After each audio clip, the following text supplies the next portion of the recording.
What is up, everybody? Welcome to this week's episode of the Dense Mixes podcast. I'm your host, Brad, joined by my co-hosts, Micah. Hey. And Terrence. What's up? So this docket sucks. There's literally 2 stories on it. So we decided to turn this episode over to you people. So we will get to your questions later in the show. But first, I'm proud to say that my good friend Terrence took my advice, got Nex Machina, and now I'm eager to hear his impressions of this fine game. Well, if no one knows what Nex Machina is, it is a top-down twin-stick shooter. So it's right up my alley. And I would just like play PS4, actually both systems, they have flash sales. Well, PS4 calls them flash sales, or PlayStation Network calls them flash sales.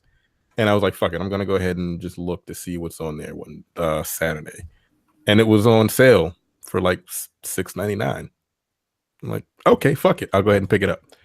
This game it's like, if you like top-down shooters, you'll enjoy this game. I don't see how you couldn't. It's fun. I'm 37 years old and my brain is having a really difficult time processing what the fuck is going on in these games nowadays. But I didn't let that deter me. There's a lot. I don't know. Like, I saw that because you can look at the leaderboards, and I saw that you guys played. I feel like Michael played for like 10 minutes and turned it off because you do have a score. Not even. Like, I saw you had a score, and I'm like, it's like, okay. Yeah, it's like 2. The thing is, top-down shooter, you kind of run through these levels, and when there's 112 levels in the game, but they're like really small, short levels. You run through and you shoot everything on the screen, or shoot all of the enemies in one room, and then it like kind of just warps you or teleports you. You fly to another room. It just repeats the same thing over and over again. But there's a scoring system in the game. Like on each level, there may be like people you have to save. So you have a people multiplier. Some levels have these thing called disruptors, and you have to collect those and get an couple extra points. The thing about the people multiplier is it wears down. It kind of ticks down as you're running through the levels. So you have to balance this shooting everything and collecting the people and actually timing it. So when you get to the next level, the actual timer for the people multiplier is still viable because that actually adds more points to your score. So you have that timer. You've got the time timer, which like if you beat the level fast enough, you get a time bonus. So you got to take into account all of these different scores to try to get the high scores possible, on top of dodging fucking bullets all over the place. It's insane. It's ridiculous, actually, but I actually love it. It's fun. I love the boss battles. The boss battles are pretty fun. I posted a clip of one, and actually that one, I posted it because I took no damage. I didn't die, and that shit was crazy. Like, again, like I'm trying to focus on not getting hit and killing that thing at the same time. If anyone knows those types of games, you know how it's not like fucking Cuphead where they bullshit you. Fuck that game. Right. But this game, like you have the patterns, and they give you the ability to dodge these bullets. It's fun. Like, it's still $6.99 for one more day. No, actually, by the time you listen to this, that sale will be over back to $20.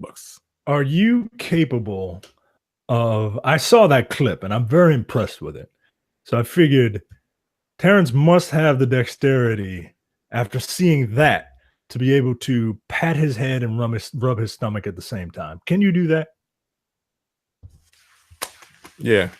Look at that. I can. Like, I just like. That's why y'all are good at these games. Meanwhile, like, I just can't do it. Now, can I rub my head and pat my stomach? I don't think I can do that. Like, I can't do the opposite. Like, rub my head. That's weird. That's just fucking odd. But no, it's a really fun game. The other game that they have, Matterfall, is also on sale as well. But I kind of looked at some reviews and they said it wasn't that great. So I'll pick one. I enjoy Matterfall's gameplay, but it's also gotten played a lot less than Nex Machina did. So I guess that tells you really all you need to say. Yeah, but Nex Machina again. By the time you listen to this, I mean, technically this might go up like late Monday, but if not, yeah, you missed the sale. But it's a really fun game. The thing I like about Nex Machina, and this happens to me sometimes in puzzle games too, where like I just get the stream of consciousness where I'm not really thinking about what I'm doing in the game. I'm just reacting and just just basically letting my brain and body work in conjunction to just. Yeah, that's what happened in that boss fight. I was just like on a fucking roll. I think that was the first time I fought that boss too. I was just kind of on a roll, like, yo, this is weird. I don't know how the fuck I'm dodging all of this. And I just when I finished it, I realized I was like, I didn't fucking die. Clip this. That's what's fucking awesome. And there was some sequences where I was like, I just missed getting killed. It was cool. That's why I like those kinds of games, because like if you pull off some crazy shit and now that you can actually like clip these things and you're showing people, like, yo, that's pretty fucking impressive. God damn it! I wish when I was younger they had that shit to record, because I was way fucking better, yo. A lot better when I was younger. That shit made me kind of mad. But anyway, very fun game. So when you get a chance, go to youtube.com/densepixels, subscribe to our podcast, or subscribe to our channel rather, if you've not done so yet, and make sure you hit the bell icon as well. We post this podcast in video format. Some of you may be watching it right now. We also post like game reviews, stuff like that, commentaries. Maybe I might throw that clip up there so that all y'all can see, if I can pull it down from Terrence from Facebook. For Terrence, so. Yeah, we'll see. You can share it right to YouTube from PlayStation as well. Yeah. So very handy feature that other consoles don't. But yeah, like I said, youtube.com/densepixels. Make sure that you also check out the premium channel for the TNP Studios Network. It is just $5 a month or $50 a year, and you can find it by going to densepixels.com/premium. You get weekly/bi-weekly episodes of the Airing of Grievances with Jay and Micah, who just reviewed The Race. Also one of my favorite episodes, Micah. Not from the Superman angle, but for everything else that happens in that episode, which is crazy. That is a funny, underrated episode. You also get the Men with the Golden Tongues, Micah and mine's James Bond/spy movie podcast. We'll be releasing our review of Never Say Never Again later this week, and it is entertaining. The review is entertaining. Yeah, please. we have to make sure we put that caveat out there that the review is entertaining. And you also get weekly episodes of the Look Forward Political Podcast, a jumbo-sized 2.5-hour episode this week, and monthly episodes of No Time to Bleed, of which you can check out Predator 2, hosted by these two fellas and Jay. So again, all that plus video episodes of the Nerdpocalypse podcast as well, if you're a premium subscriber. So again, densepixels.com/premium, over 300 hours of content and adding more every single week. And then make sure whatever podcatcher you use, be it Spotify, Google Play Music, Apple Podcast, or whichever podcatcher of your choice, that you subscribe to Dense Pixels on there. Also subscribe to the other TNP Studios Network shows, including the Nerdpocalypse, Black on Black Cinema, Tabletop for Two, Coming Distractions. Am I missing any? I don't feel like that I am. But again, whatever it is, subscribe. We deliver the podcast episodes to you while you sleep, like some sort of podcast ninja. New releases this week. State of Decay gets mentioned again because the regular edition is coming out as you're listening to this on Tuesday for the Xbox One. Have you actually? No, I guess you wouldn't have played it yet because you were waiting for the regular edition to come out, weren't you? Yeah, I thought that. Yeah, it comes out tomorrow, so whatever.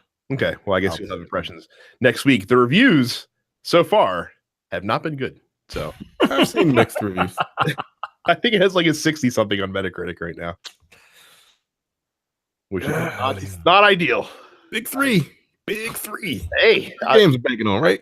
Hey, I guess we can see why they're giving them away basically for free at this point. So, Dark Souls Remastered comes out on Friday to the PS4 and Xbox One. The Switch version was indefinitely delayed for those of you that missed that news from a few weeks ago, but it is available on PS4 and Xbox One come Friday. Also on Friday, Detroit Become Human for the PlayStation 4. I know Micah is very much looking forward to that game coming out and can't wait to hear all about his impressions of that next week. Yes. Mega Man Legacy Collection 1 and 2 coming out on the Nintendo Switch. That's coming out tomorrow or today as you're listening to this, most of you. Digital highlights, there's a game called Disco Dodgeball Remix that's coming out for Xbox One and Switch. and a game called Super Hyperactive Ninja that is coming out for the Xbox One. I would have loved to mention any PlayStation digital games, but they did not do their weekly update post this week. So as far as I know, nothing is coming out on PlayStation because they posted that it doesn't exist. And some release date and new game announcements. Metro Exodus delayed into the year 2019. Wasn't that a game that they like showcased for the Xbox One X? It was. It is a platform lead Xbox game. They showed it during their E3 presentation last year. Yeah. It had a zombie bear that attacked you. Isn't that coming out to next year?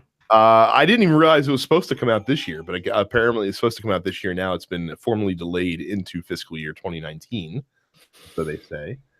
To the shock of nobody, Micah, hope you're sitting down. Shenmue 3 also delayed into 2019 as well. Yes. Yeah, right. Okay. Into January 32nd, 2019. That's when that game's coming out. Mike, how devastated were you to learn this news? Not devastated at all because I know it's not coming out. It's not coming out. But Mike, it was the most successful video game Kickstarter of all time. Mm-hmm. Okay. All right. You know what else they do on Kickstarter? Underwear that you don't have to wash. Nah, yo. Nah. Wasn't there a con that was a Kickstarter that didn't come out? That didn't come to fruition. Yeah, I think there was recently a local convention. Yeah, that also happens on Kickstarter. Yeah, they take $60,000 of people's money and don't throw in a con. Yeah. Like $60,000. Shenmue Universal Fan Conned you. Yeah, that's what it was. I couldn't remember the name. Yeah, there you go. They fan conned you out of your money, suckers. Pretty much. And Resident Evil 7 is coming to the Switch, only in Japan, though. And it's going to be a cloud-based game. So apparently, you only have to download like 43 megabytes of data. But then if you want to play it, you have to be connected to the internet. And it will stream to your Nintendo Switch. So the Switch, Nintendo not taking 10 years to get with current-day technology. Amazing. Now, why you'd want to play RE7 on the Switch, not really sure. But hey, if you're in Japan, congratulations. Going for you. So. I mean, you can play it at a Starbucks, I guess. Or what is that? What is an internet cafe that they have? They have got a lot of those, don't they? Yeah, because people die in them, right? Yeah, they just kind of sit and play. Whatever. Ain't that the same place? Too much StarCraft. They're only one Asian country. So yeah, that is our release date announcements. Go ahead, Terrence, with your. Oh damn, that is my turn. This week. Hold on, I don't have my mouse, so I gotta do this with a fucking. Oh, this is kind of cool. Microsoft reveals an Xbox One controller that's designed entirely for players with disabilities. That is interesting. It looks like the DJ Hero controller. Yeah. Like, I don't know exactly. It's got two big, giant black. I guess there's no buttons necessarily. It's like touchpad. Mm-hmm. It's got a D-pad on it and two giant touchpads. I don't know how it works. Well, that's the thing. It's completely customizable. Oh. And if you scroll down, if you flip it over to a shot of the back, it actually has like 19 3.5 millimeter jacks on the back, so you can plug in any kind of like accessibility devices to whatever buttons you want to, basically. Like, that's dope, but what they gonna play on the games on the system? I'm just saying, man. Weirdly, they don't talk about that in this. That's weird. Well, maybe if you were born with disabilities, you haven't played the old stuff that was really good, so you can go back. I had a back catalog. Play the old stuff. Xbox 360 games. Okay, I guess this is very very cool, very forward thinking. Kudos to Microsoft because gaming is it's something that anybody should be able to do if they want to, and Yeah, more accessibility is wonderful, man. More accessibility is wonderful.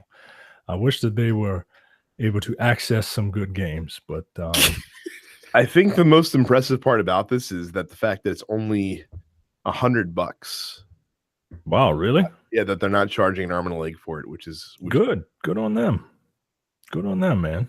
This is wonderful. And the Xbox has good games. Yeah, I'm half joking, but Yeah. like, Yeah. look, They just don't have good like, exclusives. their future doesn't look too goddamn bright. That's all I'm saying. Their past has been decent, as far as the Xbox One, but yeah, the future looks really dim unless they blow us away come E3 this year, which I don't think is going to happen. Because when the fuck is Crackdown 3 coming out? Allegedly this year. Allegedly, I don't think that's going to happen. But okay, fine. No release date, but that's cool. Okay. That I think if you go to the Crackdown website, it officially says, releasing allegedly 2018. 2018 and releasing this year. And from what I've seen, the shit don't even.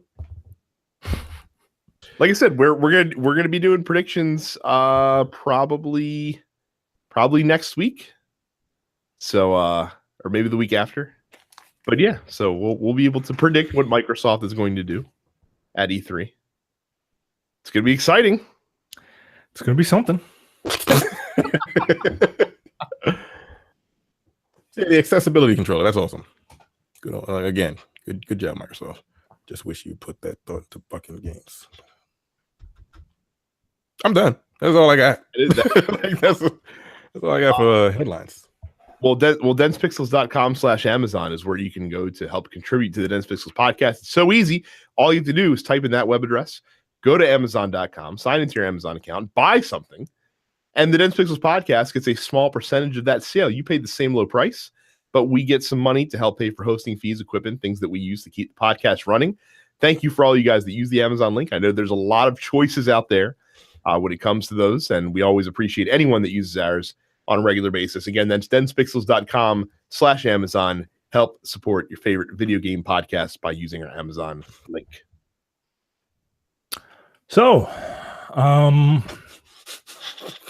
Call of Duty Black Ops III got some announcement news. They revealed it. They revealed it to the world. First off, the game is coming out October 12th, 2018. Okay. There are a couple of big things with this. One, there's no single player campaign. No single player campaign. Dan Bunting, studio co-head at Treyarch, said that has always been the plan. Quote, I hate when people lie to me, yo. I don't like liars. I'm sure in the 3 years of development this game's had, they always planned on putting a Battle Royale mode in it as well. Thing that didn't exist until like a year and a half ago. Dan says, quote, when we set out to make this game, we never started with the idea that we would make a traditional campaign. That was just not part of our plan. We started from a place that we were going to make a game that across the board can be playable with friends. That's been our mission from day one. Of course, through the course of development, as always happens with every game, we are to challenge our conventions, trying different things, like a Battle Royale mode. Sometimes those things are bold and crazy and innovative, and sometimes we just steal them from other games.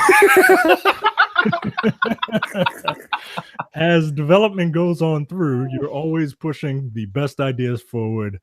Yada, yada, yada, yada, yada. If you look at the Black Ops series and how players have interacted with it, how our players are engaged with our games, changes in the industry around us are obviously a big part of it. No kidding. It's being more and more experienced as a social thing. The gaming. Of course, we have a very large zombies following with the Black Ops franchise. Do you? They do. Apparently, they do. For Black Ops, it's one of the primary reasons the game is bought, actually. Okay. And when you look at how they interact with our game, whether it's the game itself, online, forums, streamers, YouTubers, everybody's interacting as a community, and it's a pretty massive phenomenon when you see that kind of passion for our game that we feel is potentially underserved. Well, we want to make sure we have more of that. Same is true for multiplayer. All right. I'm not going to read any more of this well rehearsed, poorly executed Lie. nonsense. Lie. Yeah. Don't be like fucking the mainstream media. Call it a fucking lie. Yeah, it's a lie. It's not a half truth. It's not a fib. It's not an alternative fact. It's a lie. A goddamn lie. And yeah, I don't believe they ever. I believe they started it and was like, yo, this ain't really coming together. And then they saw these upstarts, these young upstarts, like, who the hell is Pub and PUBG and Fortnite? And they're like, wow, we can bite that idea. And yeah, they decided to do that. So do you have any comments on the lack of single player campaign? I've realized something. That the Call of Duty series, the Call of Duty series specifically, it's kind of like the Apple of video games. Once upon a time, they were the cutting edge, and they were the trendsetters. They were the market leaders, and then they just focused on making the best product they could, and they let other people around them innovate, and then they would just iterate on those innovations. And sometimes they take out something that, you get upset about it first. Like a headphone jack.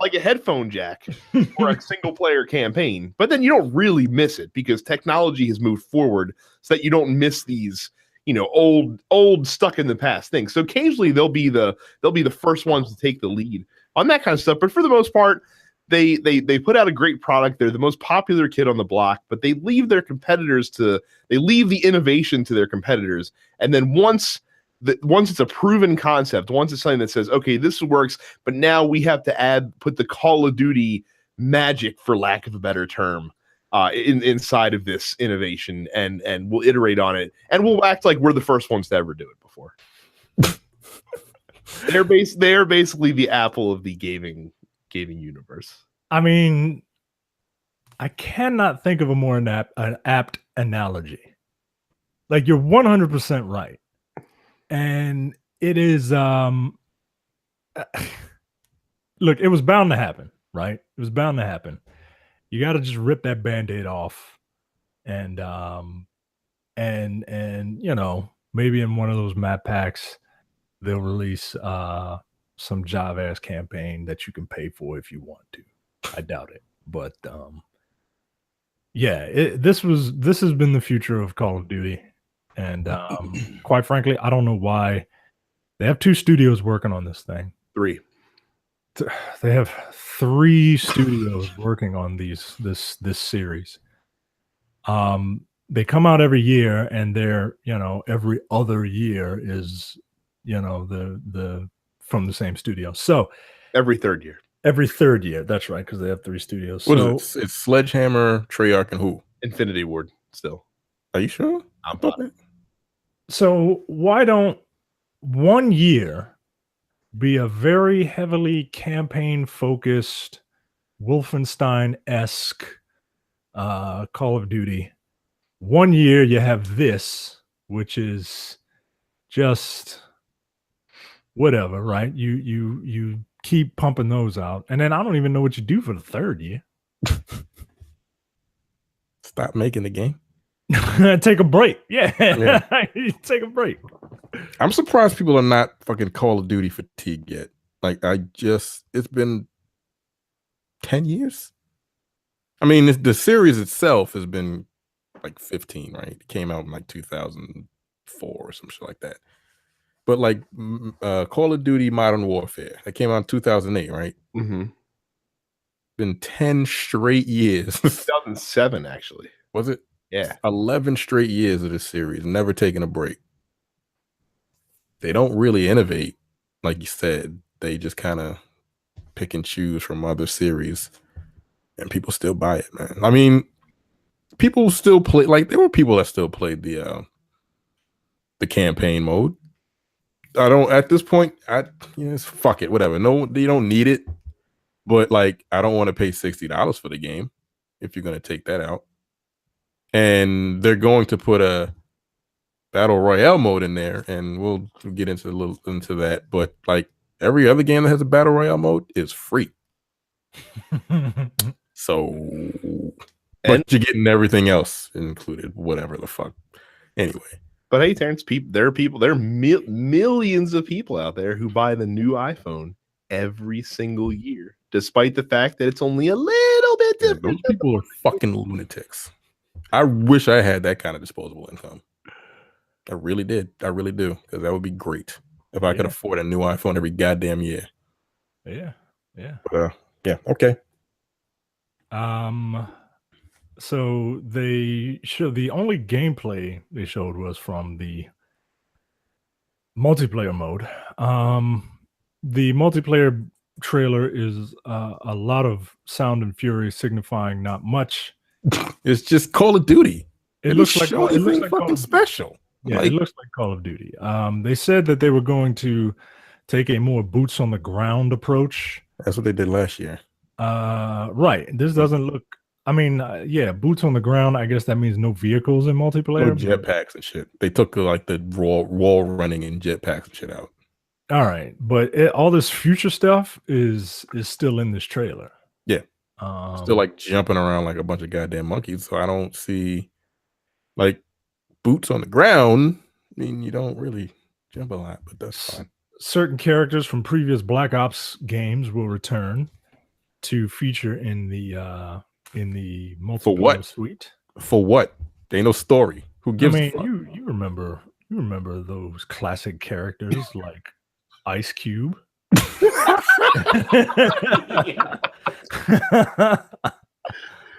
Oh god. Frank Wet? No, that's Dead Rising. Oh shit. Jeff Goldblum. Right. There was the guy with the beard. Oh, the beard guy. Yeah, him. Yeah, that guy. He was a fucking standout. There was the guy with that hipster must. Oh wait, the hipster mustache guy was Modern Warfare. Yeah, he was McTavish or whatever the fuck his name was. See, you even know his goddamn name. Yeah, because those story modes were fucking good.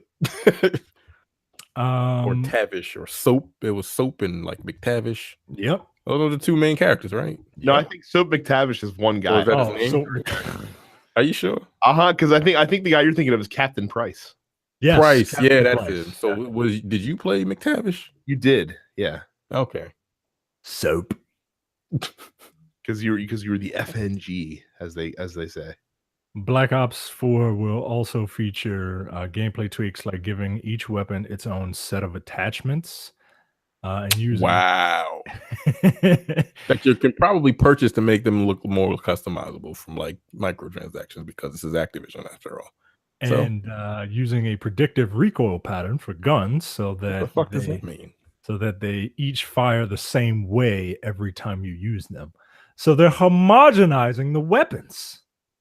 So they each fire the same way when you. What does that mean? That means that if you like a certain gun and you're used to a certain recoil from a gun, but you want to use a different gun, you can add an attachment that would, let's say you like using an AK-47, but you want to use a higher caliber gun. Well, the higher caliber gun will give you much more recoil. So what I'm getting at with this is that you can purchase, I guess, predictive recoil, so that you could take that high caliber gun and give it the recoil of like an AK-47, something that you're used to. I'm just guessing. I have no idea. I'm guessing. I mean, guns in games like this adapting to the intricacies of the gun, which would include the recoil pattern. Right, that's what I'm saying. Like this whole predictive recoil pattern, so that each gun fires the same way. Like that's what I'm getting from that, and I don't understand it. I don't get it either. They don't explain it. It's like getting a car in a racing game, and then I want this car to handle like a Pinto. I don't get it. I want my Ferrari to handle like a Pinto, guys. But let's talk about the Battle Royale mode. It's called Blackout. Blackout. And so the action will take place on the biggest map that Treyarch has ever made. It's roughly 15 times smaller than one of the smallest maps they've ever done, Nuketown. And it's 15 times bigger? Yeah, 15 times larger than Nuketown. Nuketown is really fucking small. That's what I'm saying, right? But Terrence, if you take 1,500 of them. You said 15 of them? No, 1,500. 1,500. 1,500. Oh, yeah. Oh, okay. So you're just gonna be running around a goddamn map. You're basically a fucking battle royale game. Okay, continue. Design director David Vonderhaar took to the stage to stop the presentation and add an important caveat. Quote, "For us to even consider this experience, it had to be unique and done in a way that only Black Ops can do it." Well, that was a terrible quote. Right, that was. I'd have been like, "That's it, Nick." Like, okay. The I want to imagine that he literally came out on stage in the middle of the video and be like, 999, no, I want this information. The game will feature class-based character customization that's set between the events of Call of Duty Black Ops 2 and Call of Duty Black Ops 3. Oh, there's your story. Wait, what are we? What? I don't have cutscenes to like signify this. I don't get it. I have no idea. Expect to see appearances from such notable characters as Jason Hudson, Alex Mason, Victor Reznov, Raul Mendez. I mean, that's a Latin teen Latinx, right? And Xavier Thomas. I just made that last one up. I just made it up. You could have made all of them up, and we wouldn't have been the ones. I would have no fucking clue. That's exactly what I'm saying. Nobody knows who the fuck these regular ass, no gimmick having dudes are. Just a create a character version of just a regular ass dude named Jason Hudson. The key difference between Blackout and other Battle Royale style games is the number and type of vehicles present on the map. As described during the press event, players will be able to use vehicles on land, sea, and air. They took various signifying like landmarks from all of their more popular maps to put them in this Battle Royale map. And I mean, look, I guess it's I'm interested to see, not to play, but to see what this looks like on a when it comes out, because like as you were saying earlier, Terrence, it's going to be a different experience from your more traditional Battle Royale games from viewpoint alone. Because the other games are in third person, you have much more peripheral vision, whereas this first person view, you're confined a bit.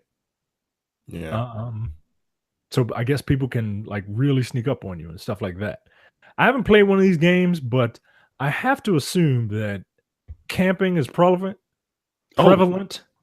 Oh yes, yeah. Like you have somebody hide in the house, sitting in the bathtub. You open the fucking bathroom door to kind of scavenge. You get shot in the face, and yeah, that's fun. And like there are already people who camp in Call of Duty. So what I imagine this game is just a bunch of people hiding from each other because everyone's too chicken shit to go out. Well, you get your head blown off if you just kind of run out there like a goddamn chicken with a head cut. Good job. That's the thing about Battle Royale games. You start out with no weapons.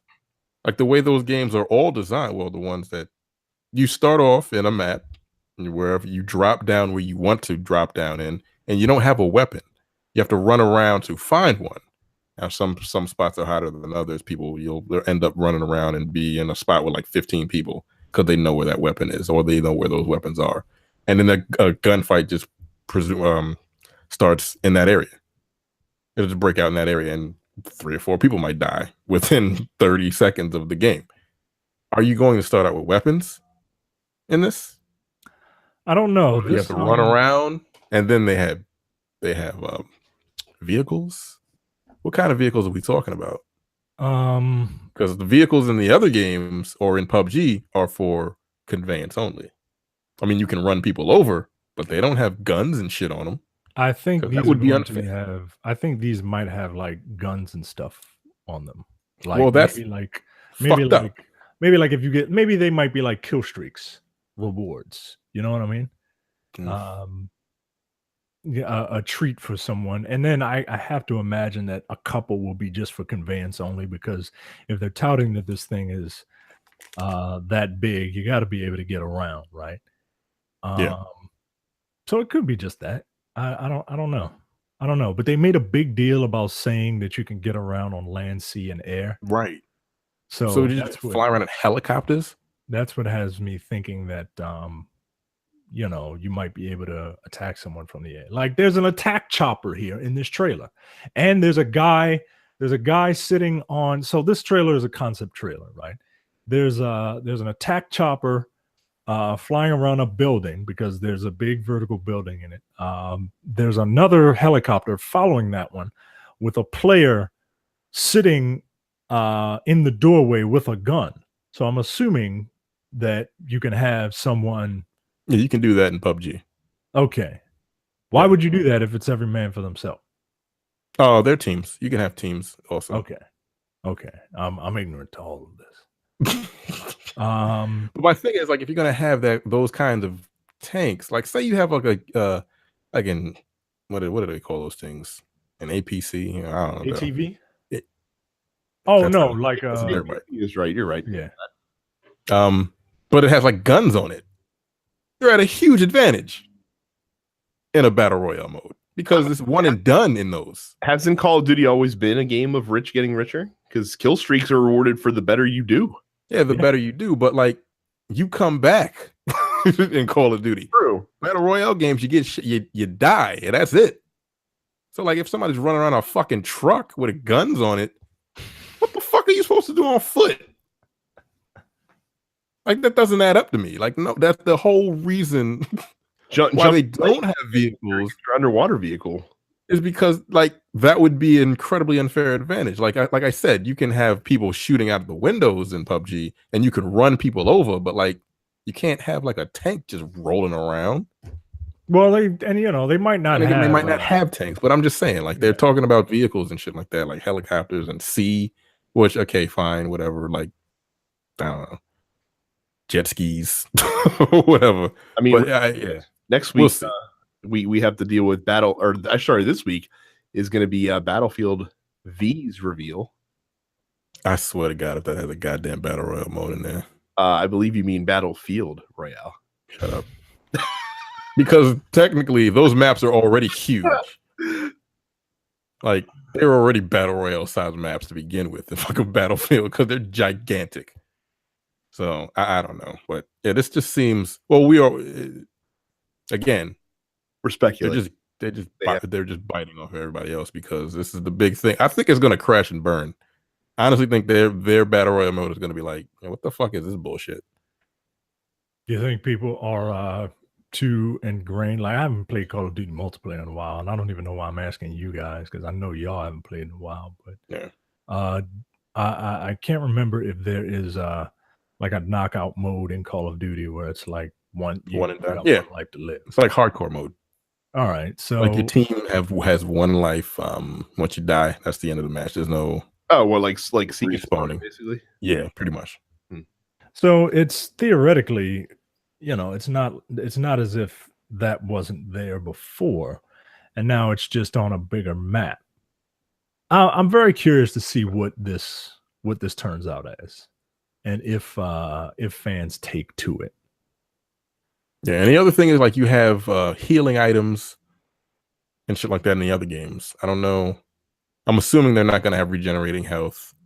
I don't know what kind of damage the bullets are going to do. I guess they're going to have to like change the bullet damage for this mode.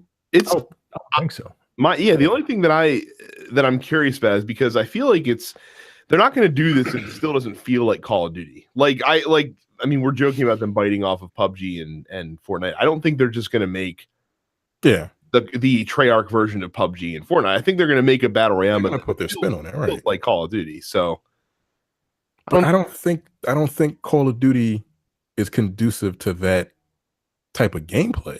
I mean, we'll see. That's the thing. I'm kind of interested. I'm like Micah. I don't give a fuck about the game. I just want to see how they're going to pull this off and have their fans take to it. You know what I'm saying? Mm-hmm. Like that's a different breed. You know, like those people that play those games and fucking Fortnite. I feel like those are two different types of people. But then again, there's like millions and millions of people playing those games, so maybe they are one and the same. I don't know, but Call of Duty feels incredibly arcadey, and a battle royale mode doesn't feel arcadey to me. Like in Call of Duty, 2-3 bullets, you're done, and one headshot from a decent caliber gun, and you're done. Yeah. So I can't imagine. Like I would be fucking pissed. Like, because the thing is huge, right? Like the level is huge. So I'm wondering how many characters are going to be able to play on screen at one time or in one area at one time. They haven't mentioned that yet. Like I said, details are still scarce. I'm sure they're waiting for that for the next big event. So maybe at E3 we'll get more details. Because PUBG and Fortnite aren't the prettiest looking games. I mean, Fortnite has a different art style where they're able to kind of like crank out those 100 people on a map. Is Call of Duty gonna have 100 people on this map to start out with? And are those servers gonna be able to rock with that? Because Battlefield has 64. You add a whole 40, what is that? 34 more players? 36 more players? Yeah, that's gonna be a lot going on there. I mean, a lot of hardware being pushed for that kind of shit. I don't think there'll be 100 people in Call of Duty. Probably, you think it'll be like 50? Yeah, because I think they started too late. I don't think their engine is built for that, and I don't think they could have modified it in such a way this quickly. Yeah. So it's enough Call of Duty talk. I'm frankly annoyed having to listen. Yeah, you turned into Terrence there for a second. Oh my god! Like, what the fuck? Are we still talking about Nintendo? God damn! Call of Duty sucks, guys. Good lord! If there's ever a Call of Duty on a Nintendo system, it'll be your boy podcaster baiting by himself. God damn. Yeah. So like I said, this docket sucked. We had 2 stories on it. And so we, as is customary, we turned over to you people. Find out what you people want us to talk about this week.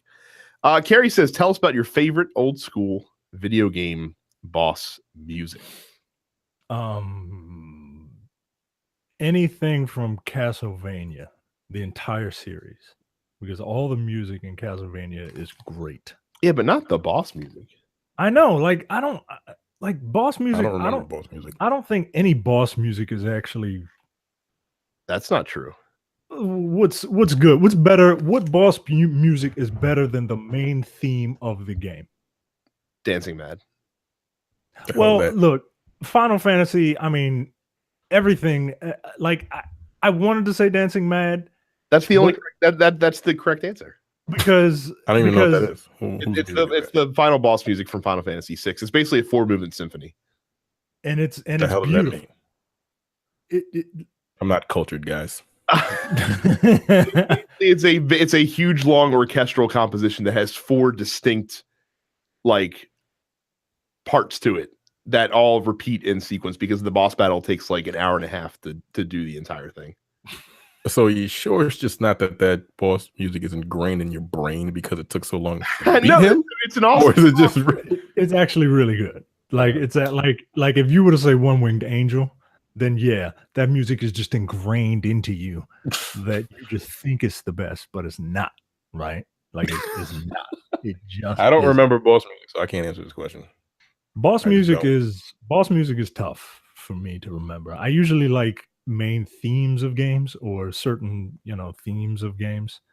But yeah, I guess Dancing Mad is the only answer because The only other alternative is if you go with the boss the boss music from Mega Man 2. Because that's pretty iconic. yeah. I don't remember the music either. If you heard it, you would remember it. I guarantee. Probably not. I wasn't a Mega Man It's fan. like and like the health bars fill Oh, up. so it was the same music over and over again? It was, every boss had the same music. There was no. Okay. So. Again, I don't remember music from video game except for like one or two.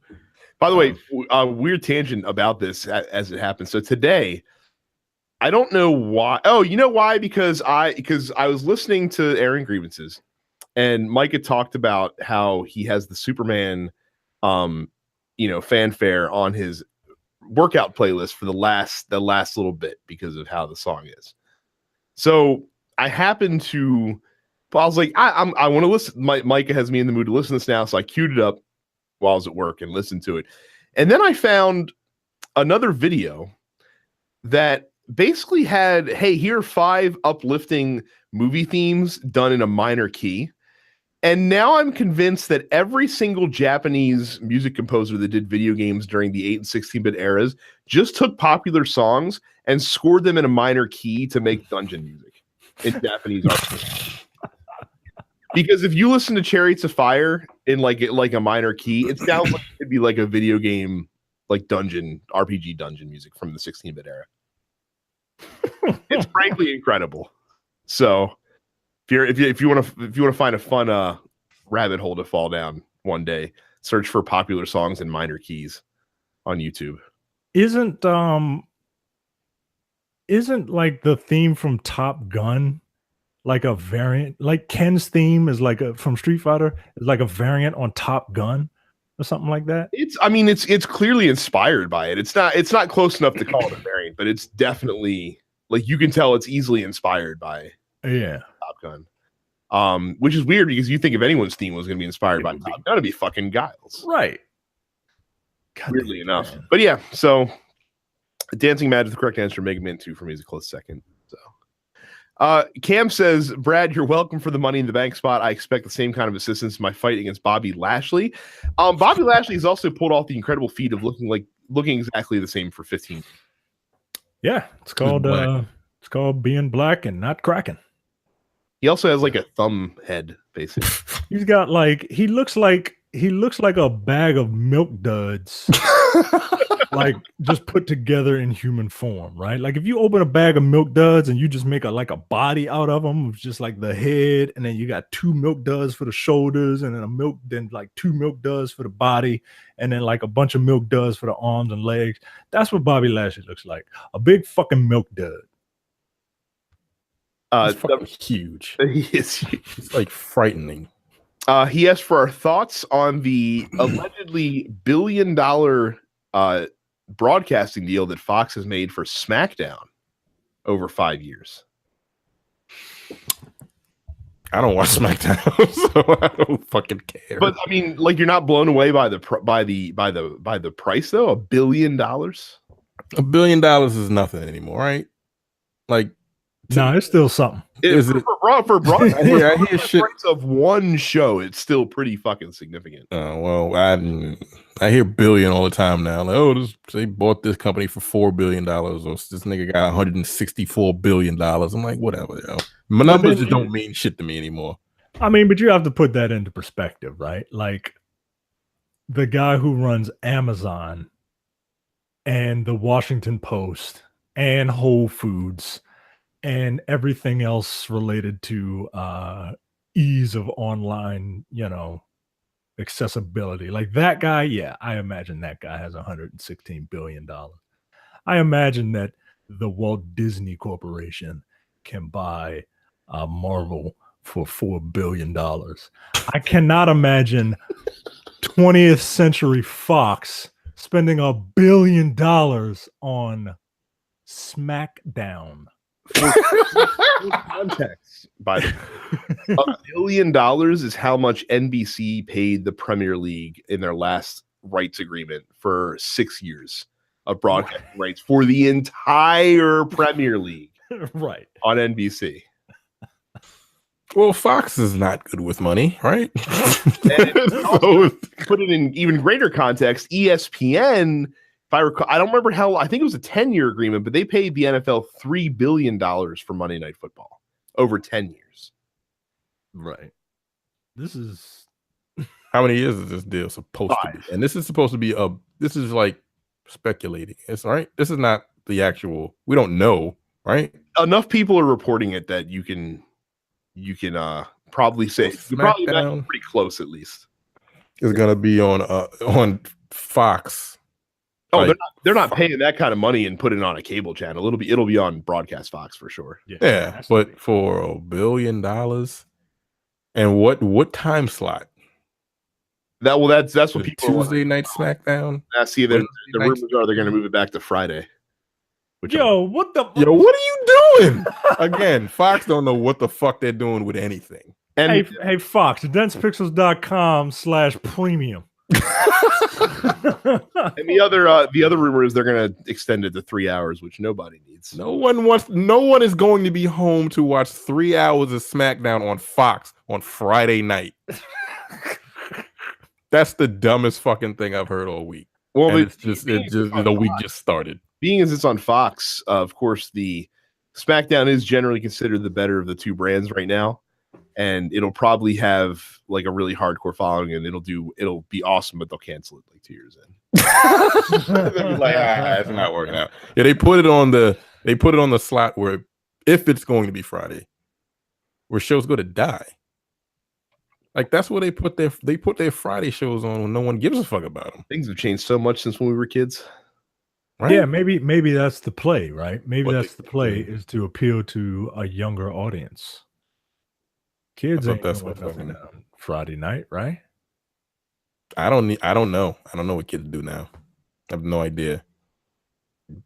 Anyway. And then Cam also says Kingdom Hearts 3 is fucking happening. Anything is possible. You don't know that, Cameron. You do not know that. yeah. Don't be fooled by what you see on the internet. Is it in your hands yet, Cam? Is it? Right. It's not. From what I understand, those Russians are able to do some wonderful things on Facebook. They can doctor up some Sora and Toy Story and Incredibles, bullshit, and just be like Kingdom Hearts 3 coming out. Like, no, don't be fooled, Cam. Don't be fooled. John says, talk about God of War already. Screw Brad. Much love. Look, I'm tired of holding you guys back. We're not going to do it on this podcast because I don't feel like doing spoiler alerts right now. But if you guys want to do a 30-minute spoiler talk thing when you're at Jay's on Thursday recording your Apocalypse, go right ahead. I won't be offended because it's taking me forever, and I don't want to hold this up. All right. The game's out for a month. The bigger question will be, will either of us remember to do it? That is a good question. That is the biggest question. By the time I get to Jay's, I am already fucking mad because I've been sitting in traffic for an hour and a half, and it's only a 13-mile drive. Good times. Anyway. Amir says, don't let this question distract you from the solid fact that Red Lobster's ultimate piece went up $4 and the portions got noticeably smaller and you only get 4 biscuits instead of 5 for a table of 2. You're not fooling me. Is this true? I was about to say the same thing. Is this true? I don't have a clue, but Amir's a nigga. Niggas go. Like Red Lobster? I don't know. I don't remember the last time I've been to Red Lobster. I needed Red Lobster. I don't remember the last time I went to Red Lobster. It's been a few years since I've eaten Red Lobster, but I'll never forget this one time I went to Red Lobster. This was a long time ago. I went to Red Lobster when Red Lobster was in Owings Mills, right? I don't even know if it's still there. Yeah. They had terrible lobster. It looked pink, and I'll never forget this irate couple. They look like the ones that would be flying the ship. Niggas. they got real upset at the weight, so they stole the basket of biscuits, not the biscuits. They just took the whole The ass basket. whole basket with the napkin that's in it, and took some silverware and rolled out. That's the Red Lobster that had to have a security guard at night because the hooligans in Owings Mills would fight there. I remember. I'm old enough to look. I'm sorry if you were if you're not in the Baltimore area. I am old enough to remember when Owings Mills was the white part of Baltimore County. Like that's where. Yeah, I remember that when I first moved out here. Right? Like that's where we went because we wanted to prove to ourselves that we were better than those troglodytes that went to security. I said it before, I'll say it again. We stopped going to security when I was younger. We started going to Owings Mills, and then somehow Security Mall has outlasted Owings Mills Mall. Yeah, the mall still stands, and it really does. Stores in it. Owings Mills Mall is a pile of rubble. Yeah, that is true. See what who says black dollars don't move merchandise? That's all that's there. Black and Korean dollars are in security. But yeah, man. Now look at Owings Mills. It's about to become like an open air mall. Yeah, it looks like the set of Mad Max. It's just fucking desolate. Anyway. And like I said, I know you're throwing some shade at those folks in the story. My sister, I'm pretty sure to this day, steals the seasoning from Red Robin. God. What? Now, to be fair, God. If they sold it in stores, she would buy it. But since they don't, she has no other alternative than to steal. Yeah. Well, what am I supposed to do, Brad? Wow. That is okay. So, Anthony has questions for each of us individually. Micah, how is the voice acting doing? Not as well as I would hope. I've done a couple of pro bono jobs just to try and get my name out there. The old exposure. Yeah. And they've all fallen through. I have not seen finished product of any of them. Like, I don't even care that if you don't use what I gave you, but I would like to know that what you were doing, you actually did it. But alas, so if you know anyone that needs professional voiceover work, let me know. I will send you my demos. These guys have heard my demos. They are brilliant and very, very good. So I feel like you need a stronger adjective first. So let me know. You can contact me directly on Facebook. And if I think you're serious, then I will give you one of my emails that you can contact me with. There you go. Anthony asked me, if money were no object, which watch would I purchase tomorrow? I thought about this. I'm glad I saw this question beforehand.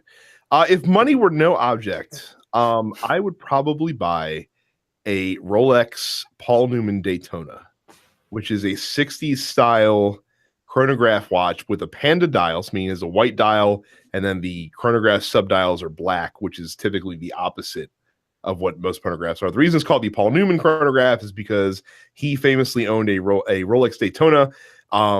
It was his regular watch. He filmed in many pictures and stuff like that with it. He passed it to his son-in-law. It recently sold at auction last year for over $15 million, his personal Daytona. It is the most valuable watch in the world. I don't need his Daytona, but I would love to have a Paul Newman Daytona, but they routinely go for at auction like $90,000. And that's not ever going to happen. It's a watch. It is. But it's a watch that was not popular in its day. It became popular because Paul Newman wore it. But because it wasn't popular, they didn't really make a lot of them. And it's even rarer to find ones that are in really good condition because they're from the 60s and people didn't take care of them because they didn't realize that they were going to be worth thousands of dollars one day. Would you wear it? Yes, I would. Because most people wouldn't even fucking know that. What does it look like? I got to see what the fuck this thing looks like. What is it called? Just search for Paul Newman Daytona. And it will pop up. Yeah, I'm looking at these prices. $210,000 from Bob's Watches. That's a legit site, by the way, even though it doesn't sound it. It really doesn't sound it. It really is. I don't trust you. But yeah, I love it. Like I said, I love the red accents that are on the watch. I love the font that they use for the numerals, especially on the subdials. It's a cool chronograph. That is kind of dope. I kind of like this the way this looks. Huh. $15 million though? Nah, they can suck my dick. Well, that's for Paul Newman's. I don't give a fuck. Like that's way too much money. It is way too much money. I don't disagree with you on that. It's nice though. I kind of like this watch. Huh. Okay. But yeah, that's the one. Paul Newman Daytona. And then Terrence, what fighting game needs a sequel or a reboot in 2019? Yeah, I was trying to think of a game that I really, really enjoyed. Fighting game, and there was one in particular that I thought they were going to. I heard a couple of years ago that they were going to try to remake, but they didn't. Rival Schools. That's one of the go-to answers for sure. Yeah, but I really enjoy that game. Like that was one of my favorite games. Like it came out on the PlayStation. Yeah, the PlayStation, if I'm not mistaken. It had like wacky fucking high school characters. Like one guy was like a swimmer. One guy played baseball. They had a coach, a volleyball coach, or no, one of the girls she was a volleyball player. There was a coach that used to beat you with a stick, which was probably problematic now. I don't know in this time if they would allow that character. Japan, it would be fine there. Oh, Japan, yeah. You're right. But that game was really cool. Like I could see them easily doing like an update with the graphical capabilities they have now. Add some more characters to it. I'd probably pick that up. Yeah, just get a bunch of high school tropes. Huh. And oh yeah, and they had like the dude with the giant fucking collar, and he had the giant cuffs too. He was kind of cool. I use him a lot, but I don't remember the names of these characters. Batsu was one of them, and I think he was the main character. He was just some dude. Yeah, fucking he was dude. the main dude who had the blue jumpsuit on. Yeah, he had the blue jumpsuit and the receding hairline. Right. Batsu was getting ready to go. I think what's his name? Evan with the white shirt. That sounds way too Anglo for. No, he was a white dude. White dude. He had a vest on, white shirt, like slacks. Yeah, he was a white guy in a Japanese school. Yeah, there's always one. So yeah, that would be the go-to for me. George says, "Y'all can talk about anything. I'm here for it. I just want to shout out Terrence." So I guess he's not talking about you. He's talking about another guy. For his review of Nier Automata, which influenced me to finally pull the trigger and buy it. This will hold me down until I get to play that, quote, being a marginalized group that society looks down upon while I go out of my way to prove that my people are more than just tools and are equal to those that oppress us, end quote, simulator that comes out on Friday. I think it's called Detroit, The Birth of a Nation. I'm sorry, Project Justice is the game I'm talking about. It was like the sequel to It was the sequel to Rival Schools. That's the one I want to only on the Dreamcast. Yes, and I had that. The game was awesome. I can't wait for Detroit. I'm looking forward to that game. I still need to finish God of War. You do. Mark says, since you guys love a good spy/action film, who would win it in an all-out brawl between Jason Bourne, Harry Hatt, Ethan Hunt, Jack Ryan, and Harry Tasker, no James Bond, all in their prime? The fight is set on a kindergarten playground with the only weapons being the playground and any toy that they can find. Who was Harry Hat? I don't know, actually. I know who everyone else is, but I don't know who Harry Hat is. Because you specifically mentioned the playground, Mark, I think first of all, Jack Ryan is dead. Jack Ryan is dead before this begins. Jack Ryan's a computer nerd. He is not a super spy, right? Who's ready to kick ass. So Jack Ryan is going to die. I think based on just the most recent Mission Impossible movie, I mean, Ethan Hunt has proved that he is adept at fighting on, metallic cylinders, basically. Like if you recall, Tom Cruise with no movie magic whatsoever, just the pure belief of Scientology flowing through his blood, was able to shimmy up, an upright pole that was, mounted in the ground while he was handcuffed and wrapped around that pole. I think it would come down to Ethan Hunt and Harry Tasker. Like you said, Jack Ryan's out immediately. I don't know who Harry Hat is, so I'm just going to say James Bond. James Bond would one punch in the kidneys, and I think James Bond might be done. Or James Bond is probably since it's on a playground, he's probably trying to chat up the teachers. Also true. Jason Bourne.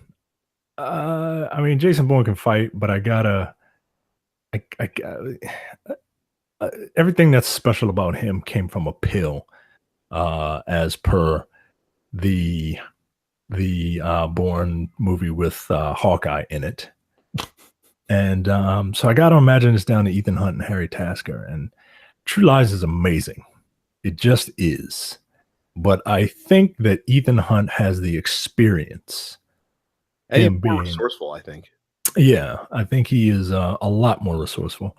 And especially if you can use like your various guys in the chair.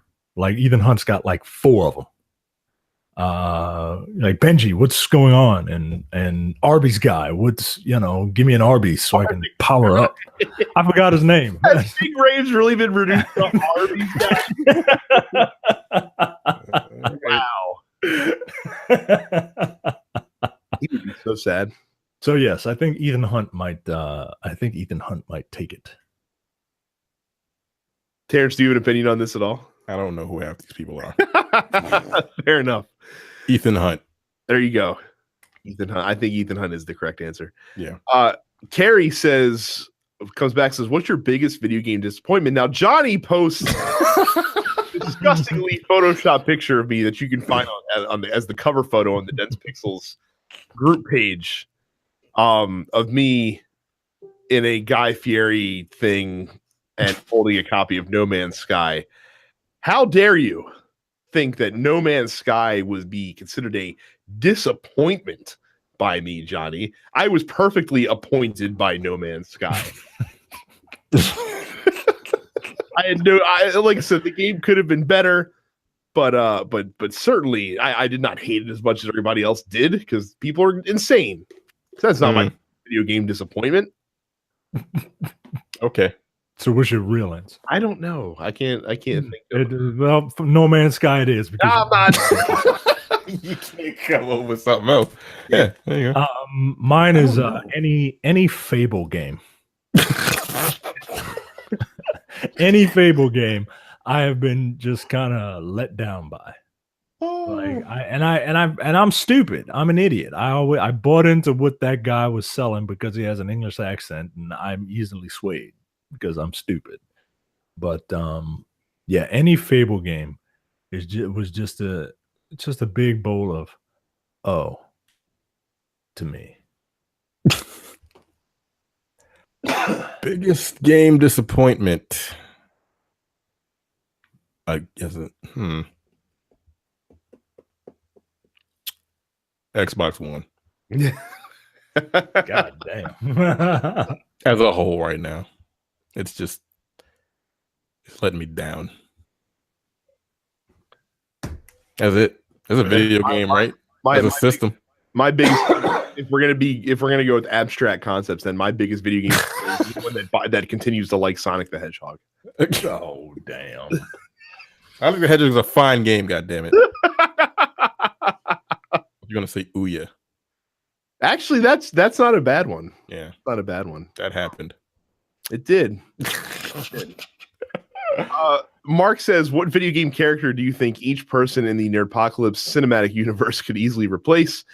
Be as realistic or as petty as you wish.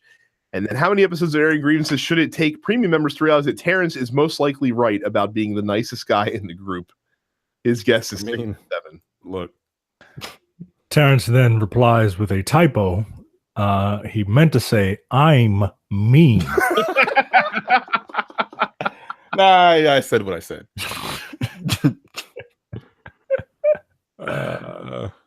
Terrence is easy. Kazuma Kiryu from Yakuza, just because the guy is he is a badass dude who doesn't say much, and he's a nice guy to a fault. And I believe that is what Terrence is deep down, even if he doesn't want to admit it. What a nice guy. To a fault? Yeah, to a fault. Yeah. I do believe you're a nice guy. To a fault. I don't even understand what is the fault? You're so nice that you think you're a nice guy, so you buy into your own bullshit. That is ridiculous. I am. You shouldn't. Whatever. Fine. Who else could? I'm trying to think of who Brad might be. I'm sorry, Brad, but you're probably a Mario, just because you're the face that everybody loves, right? Like, you're the big guy who's just like, hey, it's me, Brad. You know what I mean? Like people can't be mad at you. You know what I mean? I'm also so stereotypically Italian, so you keep.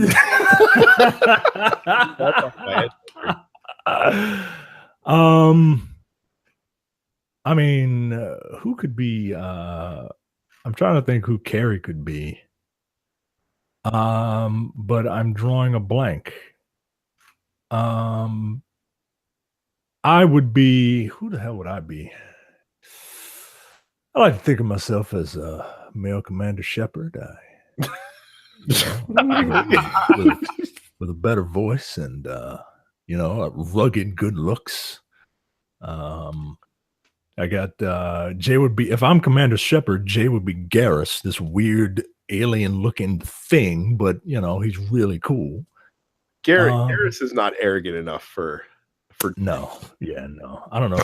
Jay would probably be like the president from Saints Row 4, the main character. You know what I mean?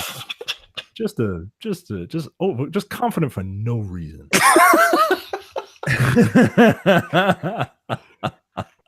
Oh Lord. But I'm always terrible at these, so I will defer to your picks. Demetrius would be Zangief because big. It's hard to cast it across the entire video game spectrum. I feel like you'd have to go with one specific game univers. Yeah, it would have to be one game universe. And I have no idea who Carrie could be. I'm looking at video game heroines, and none of them fit Carrie, which is probably a commentary on video game heroines.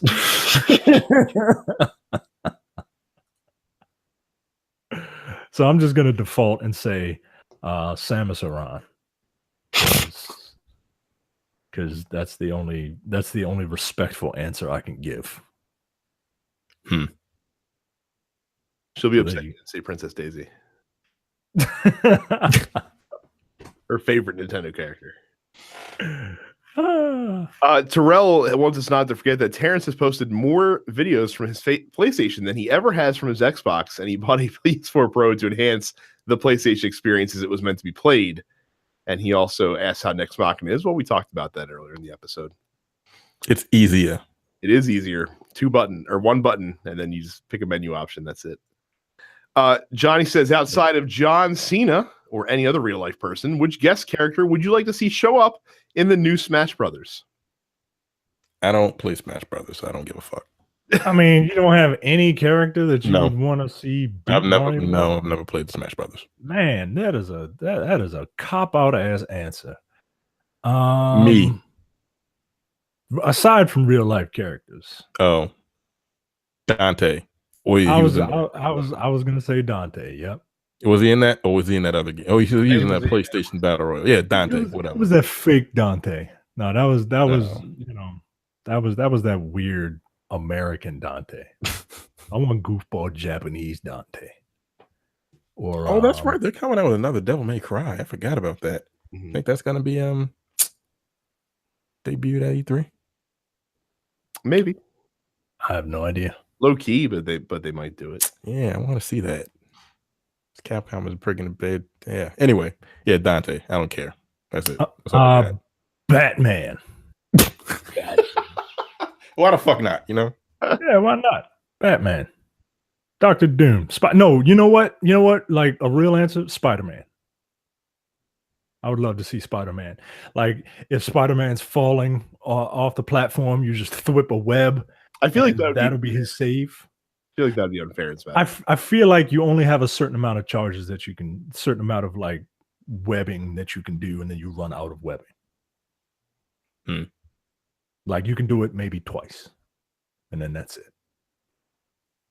One for each hand. So there you go.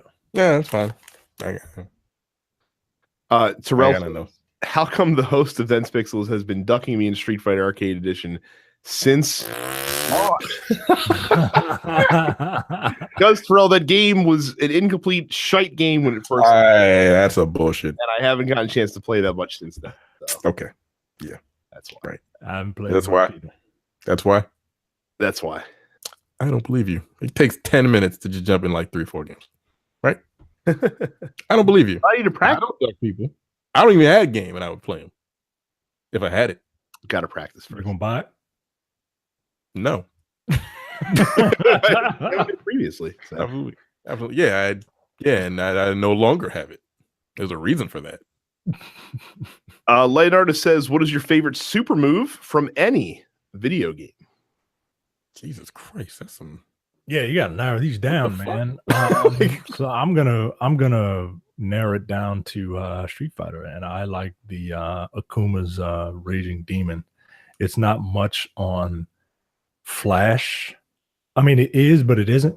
It's a flash, right? Pretty much. Like, but I like the idea of like this guy just, and then he just fucking comes at you, and then like the thought of what's going on in the 2 seconds of darkness that leaves you just on the ground. Like, it's like what, like that's the most badass thing I've ever seen. Right. I also like the Shin Shoryuken now that they have like overly animated it, especially in Street Fighter 4, where it's just like a gut punch, and then you're doubled over, and then you just see the big fist hit the Jay Leno chin that he gives you, just and then just lifts you up. Like you feel that lift up when he does the shuriken part of the Shin Shuriken. And anything from Arc Systems Works, any Astral Finish. I don't like their Astral any finishes. one of those in any one of those games, just because they all are ridiculous. Yeah, their Astral finishes. Sometimes they're just like, really? That's it. Sometimes they're whack, and sometimes there's a sword that comes out from heaven and stabs you. Like I like shit like that. I mean, mine is based on effectiveness rather than visual flair, and that is the Bum Rush from Final Fantasy VI. Did all the damage. Yeah, it did. And it was easy to do. Knights of the Round next. Like, I don't know. Like any Final Fantasy VII summon, it's cool the first 2 times. Yeah, then when it takes 12 minutes for the whole summon to go through over and over again. But like the first time you see Knights of the Round, that shit is fucking insane.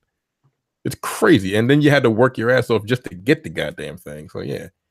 And I got that. That was pretty amazing. I'm trying to think of anything from like a Marvel versus Capcom 3.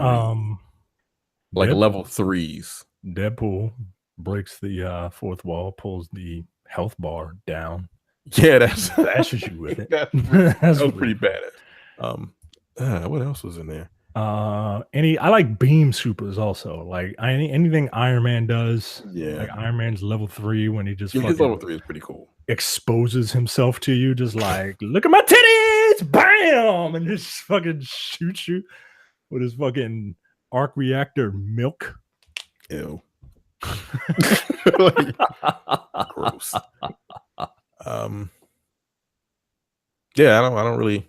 I'd have to like go back. Like any game. I like Dr. Doom's level 3, but I'm partial, obviously. But he makes you sit in a chair. Yeah, he sits in a throne. Sits in a chair and he puts you in a shower and puts you in a glass box of emotions. So Anthony says your favorite Super Mario Brothers power up. He gave a couple examples, and the second example he gave is my favorite one, the Tanuki suit, because my inner Spike Lee enjoys the fact that I can turn a big fat Italian into a coon. Well, I can't top that answer. But the clear answer here is the frog suit from Super Mario 3.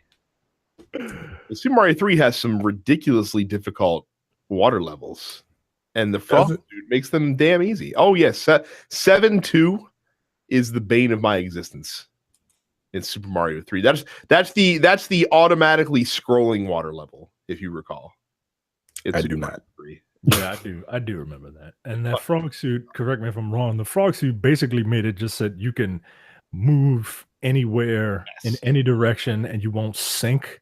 Yeah, like have quicker also. You're right. Moving more speed, so yeah, they gave you precision movement. Like, yeah, I'm gonna need that in that, especially in that level.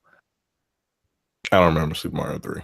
I remember I could beat it easily. 3 has all the best power-ups actually, because it also has the P-Wing as well. Mm-hmm. It had unlimited flight with the raccoon tail. Mm-hmm. Has the Karubi shoe, which sucks, but it's notable. Yeah. What was that? That fucking boot that you could jump in and then just like hop around. It's like a wind-up boot. But you could like you could go on spikes and you could kill anything with it. I don't remember any of this shit. I really don't. Terrence's inner child died long ago. It did. I don't remember anything from my childhood. What's your favorite Sonic power-up, guys? Blue Shield. That stupid shield always looked like a spinning quarter. It's like, what the hell is this? Jody says, with the new Spider-Man game coming out, how do you guys feel about the lack of superhero games for the last few years? What characters or properties do you think would make good games? Do you think more superhero games would be too much superhero flood into the mainstream media? I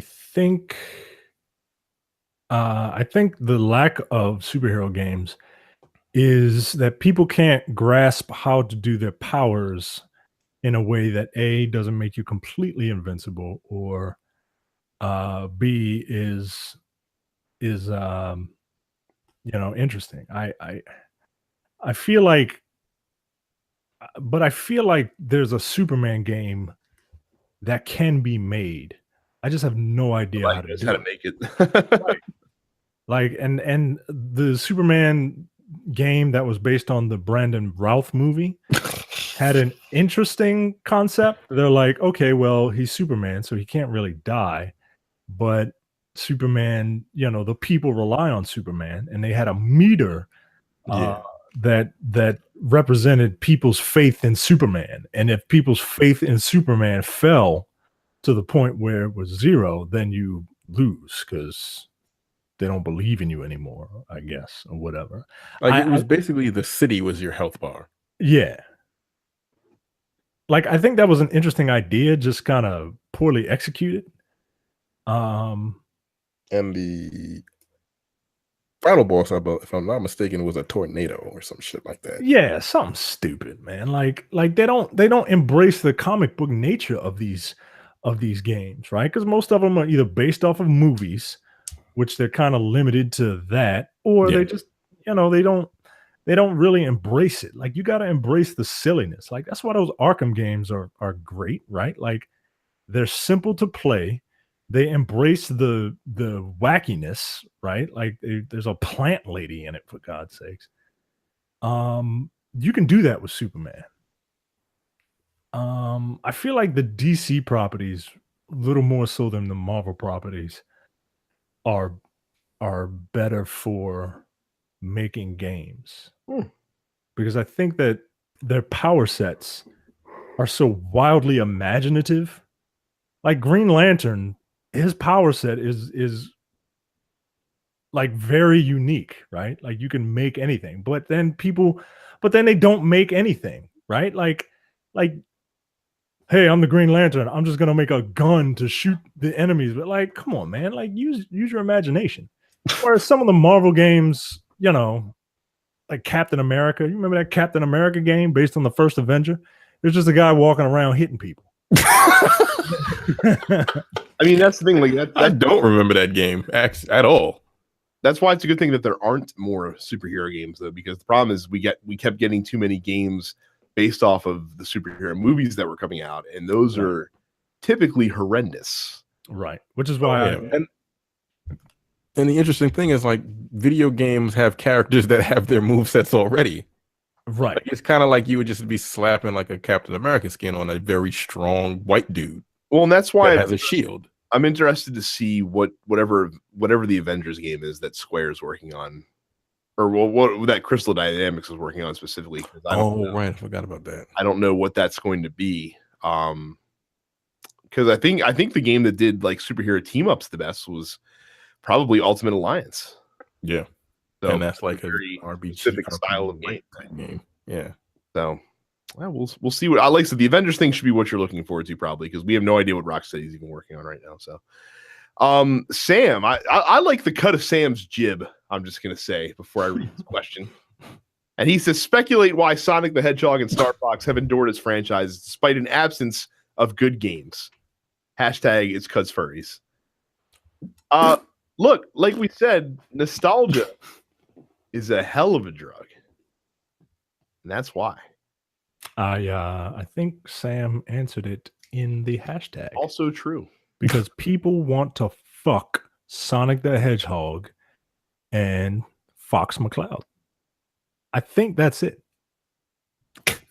Like, I'm scared to do a Google search, a Google image search of like / fiction of Fox McCloud and Falco Lombardi. But I guarantee you it's out there. I guarantee it. It's also because when you were a kid, you didn't know what good and bad games were. You just played whatever you had. And then you became endeared to these characters. And that has persisted throughout the rest of your life. Because again, nostalgia is a hell of a drug. Yeah, that's why people love racist grandparents, right? Like, good and hell well, you should cut your racist grandparent off. But it's your grandparent. You grew up with your grandparent. You know what I mean? I don't think my grandparents were racist. I bet you they probably were. I bet you they probably were too, because you're a racist. I mean, all right. Look, they had every right to be. Trey says, once Spider-Man PS4 drops and blows everyone's anal cavity wide open, what superhero should get his own game next? And is Sunset Overdrive one of the best games not to get ported to a better system? I played a little Sunset Overdrive. I think it was pretty fun. I have it. Yeah, I only played it because it was free. And by the time I did play it, I wasn't terribly impressed with it, but I think it's cute. good. Give me Superman have to be the next superhero to get a game, or can we with who? Superman. Don't be surprised if you see Superman, Metropolis City or whatever from Rocksteady. You said there is a Superman game to be made. Like the nigga can fly at the speed of sound. Yeah? They're gonna keep trying to make it. I don't think they're gonna make a good one. His power set, his power set is everything. I'm telling you, if like who's gonna be the final boss? If they can Brainiac, and if they can get flight down, if they can get the flight mechanics down, I mean, if you think about Superman's powers, he's super strong, so punching. He has laser vision and ice breath. Those are your projectiles, and he can move fast. You know, everybody has a run, right? If they can get flight down, that is what will nail it for people, because they damn near had it with Batman in those Arkham games. They had a very good locomotion system where you could essentially cross that whole city without touching the ground. Yeah, but what you were doing. He can fly really fast. I mean, but like the level has to be. I mean, you can't think of it. You can't think of it like, yeah, you're gonna have to dumb his powers down. Like, you can't they've even done that in the Superman comics, where it's back in the 40s, Superman could shapeshift, yo. Like he could literally do anything you wanted him to do. And they've casually, they've dumbed him down and dumbed him down and dumbed him down.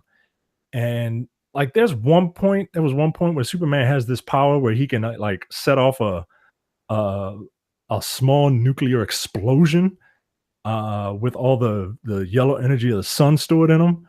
But once he does that, he loses all his powers and he has to regenerate those powers. So he's essentially mortal. So he could be shot.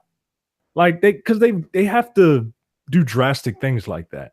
I think if you just tone down his power set and you get flight down, you can make a decent Superman game. He's got the characters. He's got the lineage. I think it could be done. I'm going to skip around because I want to keep the show under reasonable, because I checked the time. I was like, whoa. Oh, shit. I know. God damn. So we'll go to Reginald. Reginald says, when will E3 stop being the platform for gaming studios to announce new projects?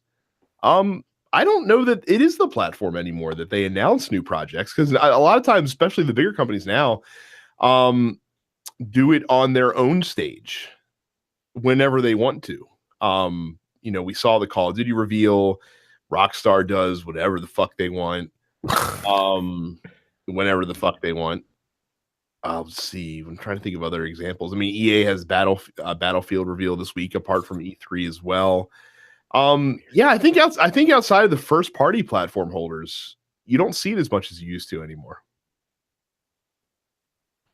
Yeah, I agree. I wish they would announce some new projects. The problem is if they announce a new project, it won't be available until 3 E3s later. Right. Yeah. E3 now is just kind of a chore to me. Like at this point, I just want the game to come out. I don't get excited for reveals anymore. Because I'm getting older. But like as the younger generation keeps coming up, I'm like, man, why stop? But then again, like you said, the big companies just do their own shit. Like Nintendo, are they even going to be at E3? They're not going to be. They'll be at E3, but they don't do. But they only do the Nintendo Direct stage presentation forever. Yeah. Now they just release Direct. Nintendo Direct, so they don't even care about E3 anymore. To be honest with you, when people just stop caring. Like I don't care anymore, personally. But I don't think that's going to happen, because people love video. People get excited depending on how, like, people just get excited for it. Again, like Micah said, those games don't come out for 3 years. They get postponed. Some of them get canceled. What was that game? Dragonborn. I don't know what the fuck the game that was. Dragon Scale. Dragon Scales. Bound. Scale Bound. Yep. Scale Bound. That's it. Whatever. Yeah, that game. Exactly. Canceled. Like, what the fuck, dog? I don't know. They'll keep doing it because people love conventions. Well, it's also like the one like where everyone, all the eyes are focused on you. Yeah, everyone goes to those things. People love conventions, man. So I don't think it's going to stop anytime soon. Anthony says you get the power to return one former wrestler to their youth and prime of their career and insert them in today's WWE. Who do you turn the clock back on and why? Do they have to hang be, up and listen? do they have to be alive? No, I don't think so. Macho Man. Interesting. I think the Macho Man could. I think the Macho Man could work in today's WWE, and he's my favorite wrestler. So the Macho Man. He can grab some other random chick to be Miss Elizabeth. Plus, I see a lot of myself in the Macho Man. The Macho Man was a really jealous dude. Like he took that shit with Hogan and Elizabeth like seriously, as he should. Like the fuck out of here, you orange skinned freak. Get away from my wife. The cream of the crop. Rise to the top. I don't know. Today's WWE, who could go? Yeah, Macho Man would probably be one of mine. Pre-murder Chris Benoit. Look, man, I loved watching Chris Benoit wrestle. Like he was really fucking good, and unfortunately, but he could easily wrestle in today's WWE. No questions asked. Oh yeah. I don't even know if Daniel Bryan would be as big as he is if Chris Benoit was still. You could argue not. Yeah, probably. Shawn Michaels would probably be the one for me in his prime. Oh, imagine. Yeah. Shawn Michaels, Seth Rollins. You ain't paying for Shawn Michaels for Seth Rollins. Shawn Michaels, AJ Styles. Yeah. Shawn Michaels versus 2018 Miz. Shawn Michaels versus Adam Cole. Baby. So yeah, that would be my pick for sure. Let's see here. Micah, who is going to be in the Pain Clan? Which 3 TNP Studios hosts are lieutenants in the Pain Clan, and what are their special skills? The 2 of you and Demetrius. Brad, I forget what their skills are, so I'm just gonna make some up. Brad, you look like a tank. You look like you can distract them and take a lot of damage. Terrence looks like a rush down type of guy. Like he would be able to, like he would be the one that would go at you immediately. And I see Demetrius just being like in between you two. You know what I mean? Like you 3 would be the 3 ice hockey players. The big guy, the medium guy, and the skinny guy. I didn't realize all the characters in hockey were all like 6'1". Plus, yeah, I mean, obviously, right? Like my team would have to be intimidating. Like, no disrespect to, Carrie, but she's not exactly tall. And wow. I mean, I need grown men on my team, guys. I do. I'm sorry. Like unless Jay is the height of what is that dude's name who was in Infinity War, who was in Game of Thrones? Peter Dinklage. Unless he's his height in Infinity War, like I'm gonna need you 3 to God damn. Mark says, besides Nintendo, do you see any other company getting into the handheld gaming race anytime soon? Hell no. No, not at all. No. Said Sony learned their lesson and Microsoft never. Microsoft is like, nah, I'm good. That time is so far gone, like the 2009 mixtape from Drake. And we will wrap it up with who says that his pizza delivery guy tried to rob him with an odd-looking cane. But when will we get Wow. Really? I finished that, by the way. Yeah, it was good, wasn't it? Yeah, that shit is insanity. It's gonna go off. Black guys put this around me. Black guys in Erie, Pennsylvania put a bomb around my neck. No, they didn't. No, they did not. As soon as he said it, I'm like, you know what? Fuck you. I hope you die. Black guys did it. Shut the fuck up. So I listened to you guys talk about that on Nerd. Oh no! You go watch that now. You have to watch it. It's fucking crazy. It is your highest recommendation. Yes, it is very, very good. All right, well then I will make the time. He also says, when will we get the Def Jam Vendetta remake? Who is in Def Jam worth putting in a Def Jam Vendetta? I don't know anymore. That's my problem. Is that I don't know who is in Def Jam. I don't know. Well, I mean, wouldn't you just do a straight? Could you do a straight remake of Def Jam Vendetta? I mean, you could with some of the people. Like some of the artists are no longer with Def Jam. Yeah, probably.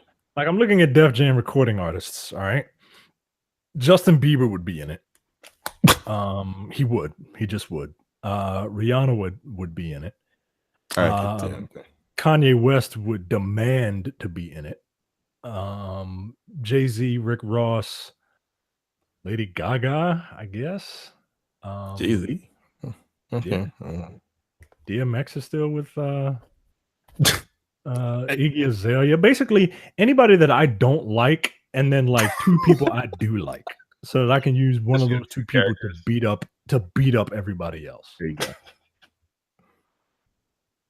Yeah. Well, the games were really fun. They were very fun. I would only accept a remake if Aki came back and redid their engine to be similar but different. Like, I know you got to progress, but because EA decided they wanted what was it, Def Jam Icon? They tried to do their own, and that shit was garbage. Oh yeah, I forgot about that. 360 when that first came out. Yeah, no. Oh yeah. Oh, gross, man. I remember this now. Wasn't good. No, it wasn't. It was more of like a fighting game, like a 2D fighting game instead of like a wrestling game. And it was, oh man, why'd you put this? Oh, damn. So on that high note, there. Thank you guys for responding to the question week. Sorry if we didn't get your question. Like I said, I didn't want to run the show 2.5 hours, so we had to skip around a little bit. Make sure you join the Facebook group, densepixels.com/fans. Always do a discussion there every day. It's a pretty good time. Check that out. Leave us a 5-star review on iTunes. If you do, we will read it on the air, so you can plug anything you'd like to plug in that 5-star review. We'll read it. Make sure you subscribe to the podcast on which other podcatcher you choose. And then we are also on Twitch TV. Dense Pixels is the main show channel. I am Dense Pixels Brad. Terrence is Apparition 410. Micah is Dense Black Nerd. And Carrie is Suffix Carrie. So that is it. We will see you guys next week. See ya. Take it easy. You're watching the Dense Pixels YouTube channel. Click the subscribe button while you're here, and make sure you check out our weekly podcast where we discuss the latest gaming news and our impressions on what games we've been playing.